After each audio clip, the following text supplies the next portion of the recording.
मेरा घर, घर सिर्फ दीवालों से नहीं, अगर तुम न होते तो मेरा घर अधूरा होता। नेहा का मूड ऑफ वुड। शूट कहीं भी हो, सुकून तो बस मेरे ही घर में। मेरा श्रृंगार भी अधूरा तुम बिन। घर के हर कोने में तुम समा गए। चलो घर को घर बनाए। आप आए, बाहर आई। Mood off wood, the furniture gallery. नमस्कार, इसके इंडिया टीवी में आप सभी का स्वागत है और मैं हूँ आपके साथ भारती लोधी। आइए बढ़ते हैं खबरों की ओर। अनूपपुर जिले के कोतमा तहसील के ग्राम तिरसिली के निवासी बिसाहुलाल साहू ने नायब तहसीलदार बिजूरी राजेंद्र पनिका पर गंभीर आरोप लगाए हैं।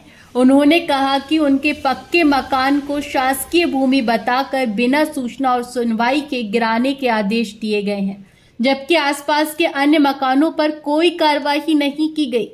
प्रार्थी का आरोप है कि 27 जून 2025 को शाम को नायब तहसीलदार ने पुलिस कर्मियों की मदद से उन्हें तहसील भवन में बंधक बनाकर जबरन दस्तावेज पर हस्ताक्षर कराए गए। जब उन्होंने इनकार किया तो धमकी दी गई कि झूठे मुकदमे में फंसाकर जेल भेजा जाएगा। इसके अलावा उन्हें गालियां देकर मानसिक रूप से प्रताड़ित किया गया। घटना की जानकारी मिलते ही कांग्रेस कार्यकर्ता थाने पहुंच गए और थाना प्रभारी को लिखित शिकायत दी। उन्होंने 1 सप्ताह में कार्यवाही न होने पर आंदोलन की चेतावनी दी है। इस पूरे प्रकरण की जांच चल रही है। पूरा मामला ये है कि पूरे हर जगह ऐसा है कि जहां शासकीय जमीन खाली पड़ी है, कोई नई चीज नहीं है, वहां पर जो भूमिहीन है वो अपना झोपड़ी बना के रह रहे हैं।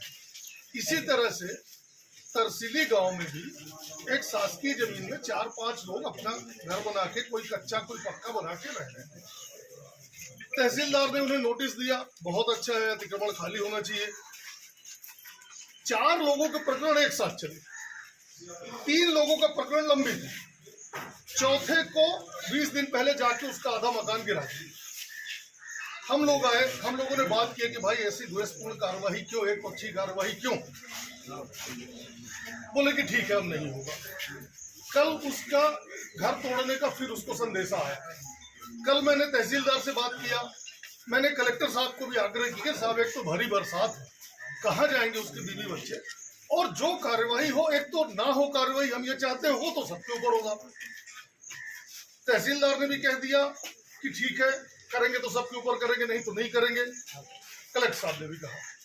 शाम को उस बंदे को फोन करके तहसीलदार बुलाते हैं, मुझे नहीं पता। रात में बंदा मुझे 10:30 साढ़े 11 बजे मुझे फोन करता है। 9 बजे रात तक उसको यहाँ बैठा के रखते हैं, तरह तरह की उसको धमकी देते हैं, और बेचारा वो मानसिक रूप से परेशान हो गया। रात में मुझे 11:30 बजे फोन किया, बोलता भैया अब लगता है मैं मर जाऊं, अब मैं जीना नहीं चाहता। क्या हो गया?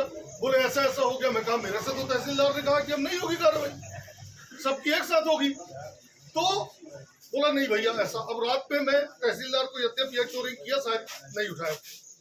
हम सब लोग आपस में बात किए कि भाई अन्याय नहीं होने देंगे। हम लोग को 11 बजे का टाइम दिए थे, हम सब लोग 11 बजे वहां पर पहुंच गए कि अब यहाँ पर आएंगे, हम बात करेंगे, न्याय करो। और पता नहीं किस कारण से वहां पर कोई अमला आया नहीं। पर इसके साथ जो इसको 3 घंटे बैठा के मानसिक प्रताड़ना दी गई तहसील में, वो भी कार्यालयीन समय के बाद, उसकी FIR हम करने आए हैं। कल को वो लड़का आत्महत्या कर लेता है, उस लड़के को किसी तरह की कोई घटना हो जाती है, इसका जिम्मेदार तहसीलदार होगा। और अब पुलिस में रिपोर्ट करने के बाद अगर पुलिस कार्रवाई नहीं करती है तो पुलिस उसका जिम्मेदार होगी। हम इसके लिए न्याय मांगने आए। बिल्कुल खाली कर देगा, अतिक्रमण किया है तो, पर सबके ऊपर समान रूप से कार्रवाई हो। बड़े शर्म की बात है, एक तरफ भाजपा की सरकार और इनके मंत्री, मुख्यमंत्री कहते हैं कि भूमिहीनों को पट्टे बांटे जाएंगे, वन भूमि में पट्टे दिए जाएंगे, अभियान चलाकर पट्टे दिए जाएंगे। दूसरी तरफ कोई गरीब है तो उसका घर उजाड़ रहा है भरी बरसात में। ये अन्याय है, और हम और हमारी पूरी कांग्रेस पार्टी ऐसे किसी भी अन्याय का जोरदार मुकाबला करेगी। बहुत धन्यवाद। प्रशासन से कोई बातचीत भी हुई, कोई समय में भी दिए हैं अभी की कार्रवाई को लेके? कार्यवाही को लेके कल इसको अंतिम